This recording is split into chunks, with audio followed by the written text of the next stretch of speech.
Hey, welcome back to the channel. If you're new here, thanks for tuning in. Welcome to the final build episode on this project, this 1983 Yamaha IT 175. This is episode 11. If you watched the last episode, we polished up that tank. Next several days here, I'm going to be doing final assembly on this bike. I probably will not start it to the spring, so don't get your hopes up on hearing it fire. It's winter outside and there's no way I can ride it anyway. If I did start it, it would smoke out this shop in about 4 seconds. So anyway, let's get on with finishing this bike.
You can see what the sun has done to this fender over the years. Could this be polished out? Absolutely. But why would I when this was $40 from Yamaha plus shipping? Don't ask me why I can still get a front fender from Yamaha when none of the other plastic is available. But I'm going to hang on to this one just in case. Someday they're going to run out of these. And this one might be worth something. For the side panels, I had to buy DC Plastics. They're the only one making replica side panels. Quality is terrible, I'll just be honest. When you compare it to an original, you end up having to put spacers behind all of these because they don't have the pockets deep enough. These aren't cut out. But what are you going to do about it? I mean, you could set up your own plastic company and vacuum form perfect ones and then maybe sell 5 sets a year. So I get why they haven't improved them. They're the only game in town. I'm going to use them because I've got no choice. These are cracked. If these weren't cracked, I would polish these out. I would spend the time on them. I'm also going to have to mask off and paint where the yellow goes. I don't bother with those stickers they sell online because I found on a compound curve like this, you're always going to end up with a crease. So I'm going to paint them like they were originally. I did buy new rubber bumpers to put in this one, but just know what you're getting into with DC Plastics. They're not perfect by any means. Okay, I've got the side panels masked off. I've got the holes pre-drilled. I pre-fitted them on the bike, holes for the grommets and for the attachment point. I used this 1/8 inch fine line tape to do the initial outline of where I'm going to want it to be yellow. The upside of that stuff is you can get really tight radiuses without wrinkles. The rest is just regular masking tape. After I did that, then I scuffed it up with one of these flexible sanding pads, but you could have used a Scotch-Brite pad or fine sandpaper as well. The first step in the process here is going to be to shoot it with this adhesion promoter. I was told by the body shop supply where I got this that it's the best way to get paint to stick to plastic. So we're just going to give it a super light dusting.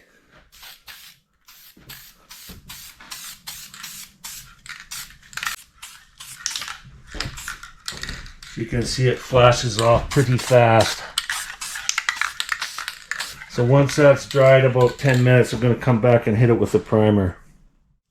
Okay, for the primer I'm using what I used on the rest of the bike, the 3-in-1 gray primer. Then I got the auto body supply. I'm going to give it a light coat, and that'll help the top coat stick.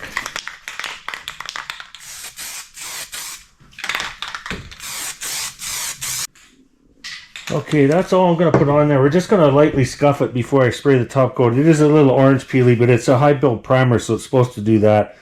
So we'll let this cure up for a few hours. I'll scuff it, and then we'll shoot it with the yellow. Okay, I've got the primer scuffed up with the Scotch-Brite pad. What I'm going to use for yellow is just plain old trim-clad rust paint gloss yellow. In the States, it's something different, but it looks similar. You can get it at Home Depot.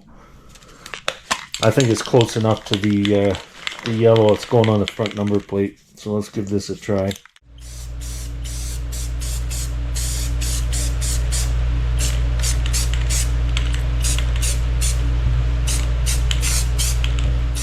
Okay, so I ended up stripping this panel. It was fish-eyeing on me. I couldn't get it stopped. I did get it stopped on this panel.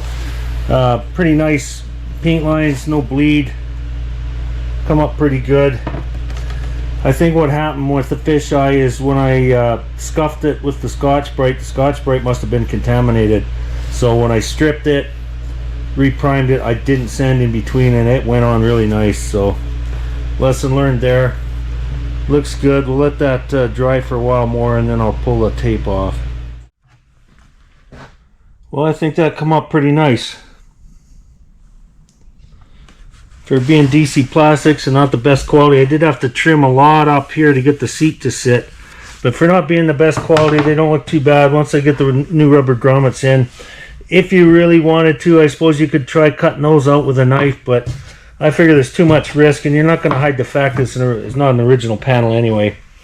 But yeah, there you go. Pretty happy. So let's get on to putting on that back wheel.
if you made it this far into the video, I just wanted to say thanks for watching.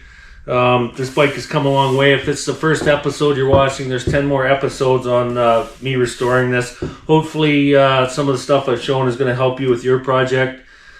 Stay tuned. In the spring, when the grass is green, I'll get this thing running. We'll go for a rip on it.